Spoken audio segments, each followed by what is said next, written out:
안녕하세요.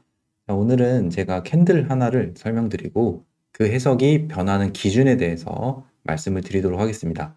시장에서 상한가를 자주 가거나 아니면 전날에 이슈가 있어서 이제 주목을 받았던 종목들은 다음 날에 시가가 이렇게 뜨고 시작하는 경우가 굉장히 많습니다. 이제 이거를 갭이라고 부르는데 이때 시가를 기준으로 쭉 오르게 되면은 종가가 이것보다 이제 위에 위치하게 될 때는 양봉이 형성이 되고요. 그러니까 시가가 뜨고 그것보다 종가가 밑에서 이렇게 형성이 되면은 음봉이 나타나게 됩니다. 그러면 개인 투자자들은 어쨌든 이런 시가부터 관심을 갖기 시작할 텐데 거기서 매수를 접근하다 보니까 세력들 입장에서도 만약에 이렇게 끝나면은 여기서 물량을 넘기고 내려가는 거고 여기서부터 물량을 넘기면서 같이 올라갈 수도 있어요. 어쨌든 근데 세력 입장에서는 이 물량을 떨구고 갈 필요가 있기 때문에 상황에 따라 다르지만 개인 투자자들을 떨구고 가기 위해 여러 가지 방법들을 사용하게 됩니다. 그러면 일단은 시가가 뜰 때는 우리가 무조건 매수로 접근하지 않는 것이 좋겠고, 그 다음에 돈들이 다시 들어오는 시점을 판단했을 때 훨씬 타점을 잡는 데 유리하다고 생각을 합니다. 자, 지난 흥구석유를 보시면 제가 이 종목을 언급드렸을 때가 이제 이 부분에 해당할 거예요. 이 캔들이 발생했을 때 이것보다 위에서 고점과 제 거래량들이 발생할 수 있다고 이때 말씀을 드렸죠. 이 당시에는 전쟁과 관련된 이슈가 계속 있었고 한다 만다 그런 얘기가 계속 등장을 했습니다.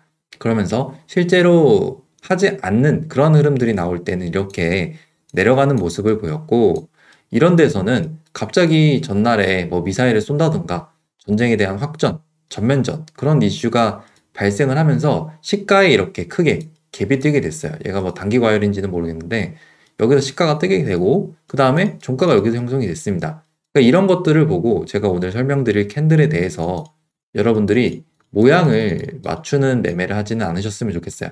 이거는 발생할지 안 할지 아무도 모르죠. 세력도 이거는 모릅니다. 그래서 이거는 세력이 크게 관여하지 않았을 가능성이 크죠. 개인 투자자분들만 어떤 이슈에 반응해서 시가에 이렇게 따라들어서 매수를 했을 가능성이 크니까 이런 캔들에 대해서 우리가 모양을 맞추지는 않아야 됩니다.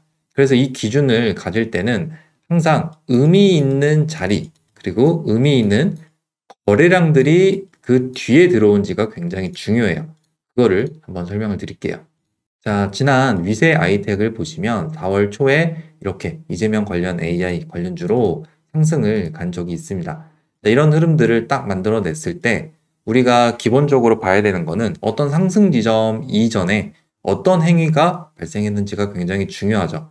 자, 여기서 이렇게 상한가 캔들이 쫙 발생을 하게 됐습니다. 뭐 여기서 이제 시가부터 잡았으면은 훨씬 더 좋은 매매가 될 수 있겠지만 그 이전의 흐름들을 한번 보도록 할게요. 자, 여기에서 발생하는 갭상승, 시가를 띄고 이렇게 밀리는 음봉, 그리고 여기서도 시가를 띄고 이렇게 밀리는 음봉이 발생을 했어요. 자, 이 흐름에서 앞에서의 파동을 보시게 되면 이미 여기서 상한가 캔들을 만들어내고 그 뒤에 올린 자리에서 시가가 띄우고 윗꼬리가 달리고 거래량이 발생을 하면서 그대로 밀리게 되죠. 그러면 우리가 일단은 이 상한가 캔들 이후에 발생하는 이 갭상승 음봉에 대해서는 그냥 매도를 했겠구나, 세력들이 매도를 했겠구나 이렇게밖에 생각을 할 수가 없습니다. 뭐 다른 의도가 있을 수는 있겠지만요. 이날은 우리가 그거를 판단하기에는 조금 빨라요. 그리고 여기서도 마찬가지입니다. 그런데 여기서는 조금 달라요. 여기서는 갑자기 하락하던 주가가 있었고 여기서 상한가 캔들이 나오고 그 다음날에 시가 갭이 뜹니다. 제가 상한가가 나온 다음에는 보통은 개인들의 매수세가 몰리기 때문에 갭이 뜨는 경우가 굉장히 많다고 했어요. 그러니까 이런 갭에서 개인들이 따라 사다 보니까 그냥 밀리는 것이 사실 정상적인 흐름이에요. 그리고 이 당시 위치를 보면은 이 매물대 구간을 돌파하는 기대감을 갖는 자리잖아요. 그러니까 이런 데서의 갭을 띄우는 행위는 나중에 따라서 돌파를 할지 말지가 결정이 되기 때문에 그냥 무조건 이런 상승에서 매수를 하는 게 아니라 다시 이런 돈들이 들어오는 것을 확인해 줘야 됩니다.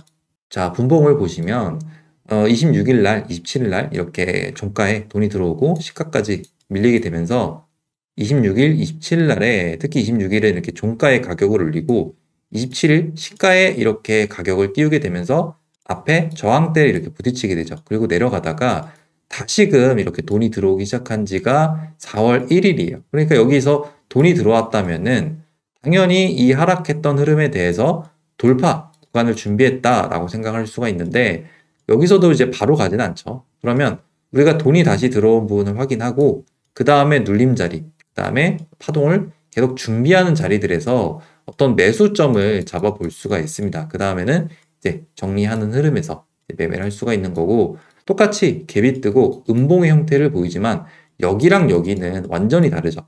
여기는 파동을 준비했던 자리에서의 캔들이고 여기는 파동을 매도, 밑에서부터 들고 왔던 파동들을 매도하는 자리에 해당하니까 똑같은 캔들이라 하더라도 그 역할이 다를 수가 있습니다. 그래서 모양을 우리가 중요하게 생각해서 모양대로 매매하는 게 아니라 그 캔들의 자리, 그리고 사람들이 이 종목을 어떻게 바라볼 것인가 그런 부분들도 우리가 확인해 볼 수가 있어요.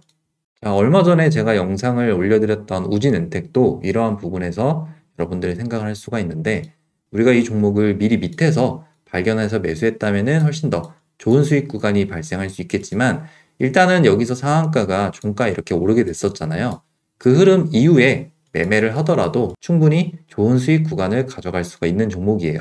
여기서도 마찬가지죠. 전날에 상한가가 이렇게 발생을 하고 다음날에 시가 갭이 뜨면서 윗꼬리가 달리다가 내려가는 이렇게 음봉의 형태를 만들어내게 됐습니다. 자, 분봉을 보시면 상한가가 딱 발생을 하고 그 다음날에 이제 대체거래소 프리장에서 이렇게 시가가 뜨게 되면은 당연히 사람들이 이 종목을 전날부터 관심을 갖고 보게 되고 그 뒤에 이렇게 시가가 뜨게 되면서 매수 포지션을 많이 잡습니다. 그러면 세력 입장에서는 여기에서 주가를 올려다 놨으니까 이제 본인들의 물량을 위로 올리면서 이렇게 정리를 해야 되는데 사람들이 여기에서 이제 매수를 달려들게 되는 거예요. 그러면 여기서 바로 이렇게 다 같이 에브리바디 손잡고 이렇게 다 같이 올라가는 그런 그림보다는 위에다가 이렇게 시가에 사람들이 다 매수를 하니까 위에다가 걷어내고 그 다음에 올라가면은 훨씬 더 적은 돈으로 위까지 올라갈 수가 있겠죠. 보통 내가 매수해서 매도하니까 올라간다 이런 경험이 있으셨던 분들은 누구나 다 달려드는 자리에서 매수를 하셨을 경우가 크고 그대로 밀리지 않고 다시 이렇게 돈들이 들어오는 흐름에서 추가적인 상승 구간을 우리가 기대할 수가 있습니다. 그러니까 이런 데서 매수하는 게 아니라요. 주가가 한번 이렇게 발생을 하고 다시 돈이 들어오는 시점에서 우리가 해석을 바꿔야만 그 뒤에 수익 구간을 우리가 가져갈 수가 있어요. 자, 웹캐시도 이 구간에서 우리가 흐름을 알 수가 있는데 이날이죠. 6월 4일 날에 대통령 선거가 끝나고 여기서 상승 구간을 만들어 갔습니다. 그 전날에도 미리 오르기는 했지만 여기에서 이렇게 갭이 크게 뜨면서 이 매물대 구간을 진입을 하게 되면은 많은 사람들이 관심을 갖기 시작합니다. 그러니까 시가에서도 마찬가지죠. 대통령이 딱 당선이 됐으니까 대선 관련주에 의해서 이제 뒤늦게 매수하시는 분들도 있고 그리고 정책적인 부분과 이 종목은 얽혀 있다 보니까 다음 날부터 주목을 받을 가능성이 매우 컸습니다. 그래서 분봉을 보시면 이렇게 시가가 뜨는 행위, 이런 시가가 뜨는 행위에 대해서 많은 투자자분들이 매수에 들어오고 그대로 밀리는 모습을 보이는데 자, 여기서 만약에 그냥 밀렸으면은 우리가 굳이 집중을 해볼 필요는 없겠죠. 하지만 이 캔들 이후에 다시 이렇게 돈들이 계속 들어오는 이러한 행위를 우리가 발견을 하게 됐을 때 물론 바로 가는 케이스는 안 나올 수도 있습니다. 그 뒤에 다음날에 이렇게 오르는 케이스가 나오기 때문에 그냥 무조건 매수하지는 않아요. 하지만 이러한 구간을 만들어내고 계속 가격이 죽지 않으면서 돈이 들어오죠. 여기서 이렇게 돈이 들어오는 이 초입 이런 구간에서 우리가 어떤 해석을 해볼 수가 있습니다. 그러니까 무조건 시가 갭이 뜬다고 이러한 자리에서 이 종목은 호재가 있을 거야. 그리고 아침부터 상승 구간이 계속 발생할 거야 라고 생각해서 그냥 무조건 들어가는 것이 아니라 그냥 밀리지 않는 흐름 그리고 다시 돈들이 들어오는 이러한 흐름들에서 우리가 해석을 하고 그 다음으로 이 종목을 매수하기 위한 관찰 그리고 상황에 따라서는 자리, 일봉상의 자리 이러한 것들도 판단을 하면서 우리가 본인한테 적합한 자리들을 찾아 매매를 하시면은 캔들을 해석하고 보는 또 다른 시각을 가질 수가 있을 거라고 생각을 합니다. 그래서 오늘은 우리가 볼 수 있는 시가 갭, 그리고 그 뒤의 흐름에 대해서 말씀을 드려보았습니다. 그래서 오늘은 여기서 내용 마무리하도록 하고 다음에는 다른 내용으로 찾아뵙도록 하겠습니다.